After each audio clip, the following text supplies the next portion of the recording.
भारत की राजनीति में कुछ नाम केवल पदों से नहीं बल्कि अपनी संघर्षों, स्वभाव और सादगी से पहचाने जाते हैं और उन्हीं नामों में से एक है कैप्टन सचिन पायलट। एक ऐसा नेता जिसने 26 साल की उम्र में इतिहास रच दिया। एक ऐसा बेटा जिसने पिता के अधूरे सपनों को अपने कंधों पर उठाया और फिर एक ऐसा इंसान जो सत्ता से ज़्यादा सेवा को बड़ा मानता है। आज हम जानेंगे कैसे एक नौजवान पत्रकार से लेकर सेना के कैप्टन और देश के सबसे युवा सांसद तक का सफर सचिन पायलट ने तय किया। तो चलिए जानते हैं सचिन पायलट की पूरी कहानी। बता दें कि 7 सितंबर 1977 सहारनपुर उत्तर प्रदेश में जन्मे सचिन पायलट ऐसे परिवार में पले बड़े जहां राजनीति केवल पेशा नहीं बल्कि जनसेवा का माध्यम थे। उनके पिता राजेश पायलट उस समय के लोकप्रिय कांग्रेस नेता और केंद्रीय मंत्री थे। बचपन से ही सचिन अनुशासन, ईमानदारी और मेहनत का पाठ सीखते गए।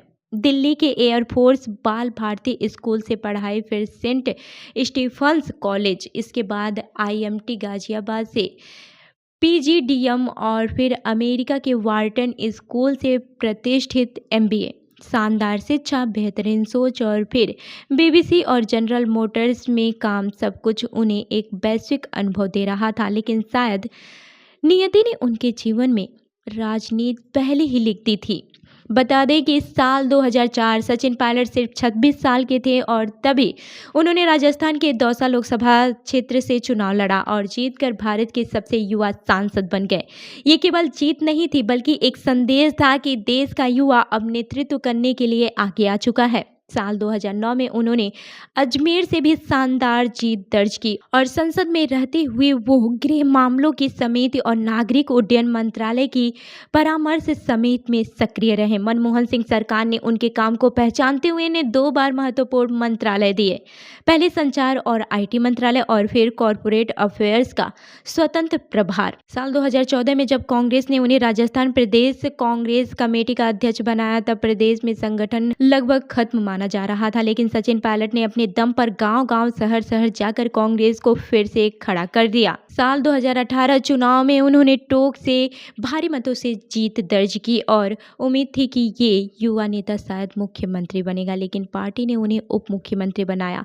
उन्होंने लोक निर्माण, ग्रामीण विकास, विज्ञान प्रौद्योगिकी जैसे महत्वपूर्ण विभाग संभाले और अपनी छवि एक ऊर्जावान, तेज-तर्रार और प्रगतिशील नेता की बनाए। साल 2020 में राजस्थान की राजनीति अचानक उथल-पुथल से भर गई। सचिन पायलट पर बागी होने का आरोप लगा। उन्हें उप मुख्यमंत्री और प्रदेश अध्यक्ष के पद से हटा दिया गया, जैसे कि समय ने उनकी परीक्षा लेनी शुरू कर दी हो। लेकिन यहाँ सचिन पायलट ने अपने पिता की शिक्षा को याद रखा, सिद्धांत कभी मत छोड़ना चाहे पद छूट जाए। उन्होंने साफ कहा, मैं कांग्रेस में था, हूँ और रहूंगा। ये बयान उनकी निष्ठा, स्थिरता की पहचान बन गई। बता दें कि साल 2023 में कांग्रेस ने उन्हें फिर एक बड़ी जिम्मेदारी देते हुए छत्तीसगढ़ कांग्रेस का महासचिव नियुक्त किया। राजस्थान में भी वे लगातार टोंक से जीतते रहे और आज भी युवा वोटरों के बीच सबसे लोकप्रिय नेताओं में शामिल हैं। व्यक्तिगत जीवन की बात करें तो साल 2004 में उन्होंने सारा अब्दुल्ला से शादी की, जो पूर्व मुख्यमंत्री डॉक्टर फारूक अब्दुल्ला की बेटी हैं।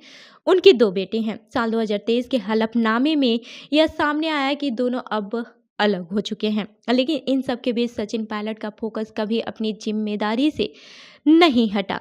6 सितंबर 2012 यह तारीख उनके लिए सिर्फ एक दिन नहीं थी बल्कि एक सपना पूरे होने जैसा था। वो भारत के पहले केंद्रीय मंत्री बने जिन्हें प्रादेशिक सेना में कमीशन मिला और तभी से पूरा देश उन्हें कैप्टन पायलट के नाम से जानने लगा। उन्होंने गर्व से कहा, मैं सेना में इसलिए आया क्योंकि मेरे पिता और दादा दोनों ने इस देश की सेवा की है। ये केवल शब्द नहीं, उनके चरित्र की पहचान है। सचिन पायलट की कहानी सिर्फ राजनीति की कहानी नहीं है, ये एक ऐसे नेता के सपने की कहानी है जो एक पिता ने देखा था और जिसे एक बेटे ने अपने जीवन का लक्ष्य बनाया। युवा, शिक्षित, तेज संतुलन और हर परिस्थिति में शांत रहने वाले सचिन पायलट आज भारत की राजनीति का वो चेहरा है जिससे लाखों लोग उम्मीदें जोड़कर रखते हैं और शायद इसीलिए लोग कहते हैं राजनीति में नेताओं की कमी नहीं, लेकिन सचिन पायलट जैसे नेता बहुत कम मिलते हैं। सचिन पायलट की ये कहानी आपको कैसी लगी हमें कमेंट करके ज़रूर बताएं और ऐसी ही अन्य कहानियों के लिए हमारी वेबसाइट www.prpnewsindia.com पर विजिट करें। धन्यवाद।